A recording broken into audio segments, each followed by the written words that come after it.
thanks again for the lunch, Hirsch. I don't get to eat meat very often. Oh, are you a vegetarian, Mary? Mother, her name is Mara, not Mary.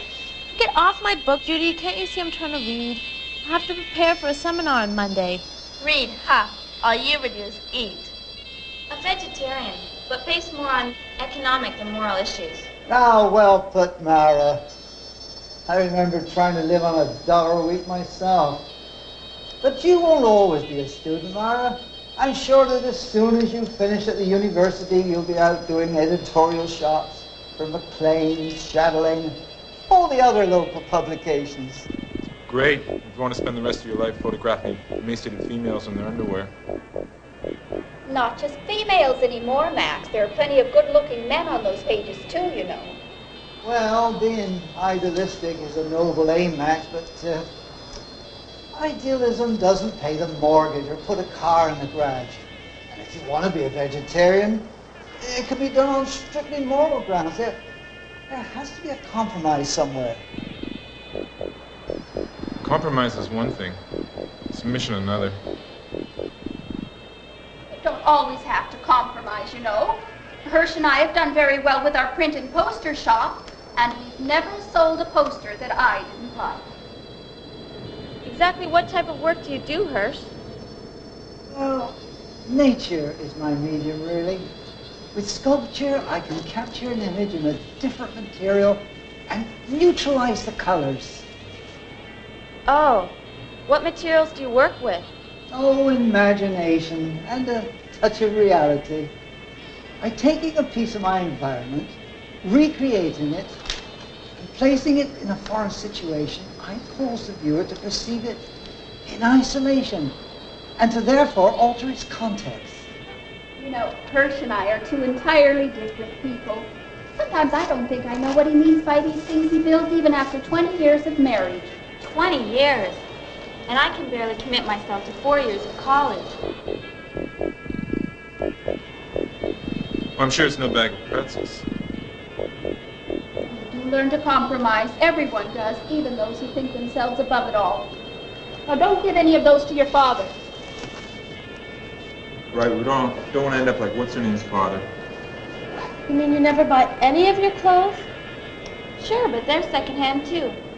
What's the book you're reading? My Life of Einstein by George Higton. For my Philosophy 101 class. Wow, sounds interesting. I wish I could read. Right. I mean, I wish I had the time. You'll have plenty of time this weekend while the boys are off filming. Oh, but I'm going with them. That's the reason I came along. I knew she had an ulterior motive.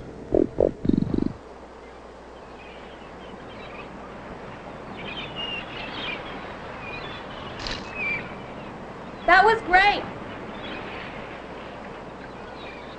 Mommy, where are we going to sleep tonight? Don't you worry. Your father will find us a motel. I can't believe that old Mrs. Thiessen died and they sold the summer house without even letting us get a bid in.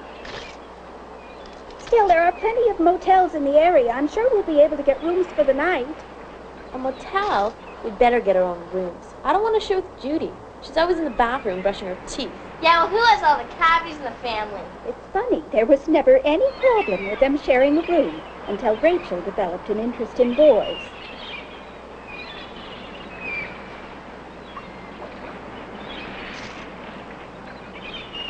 There's a place just up the beach here, Max, that I wanted to see. One of the pieces in the exhibition was derived from it. I just hope this damn weather clears up so you can get some good shots at it. No, it's gonna rain. Rain? Well, I just hope you're wrong. Otherwise, we're going to spend the entire weekend holed up in a motel room playing rummy with the girls. Oh, no, not rummy with the girls. What's the matter, Max? Don't you like women? Women, yeah, they're okay, as long as you don't have to drive or eat with them. Oh, I don't know, Max. It's not so bad coming home to dinner on the table, a clean house, and somebody washing your socks. I never wash my socks. Well, I don't know how you do it.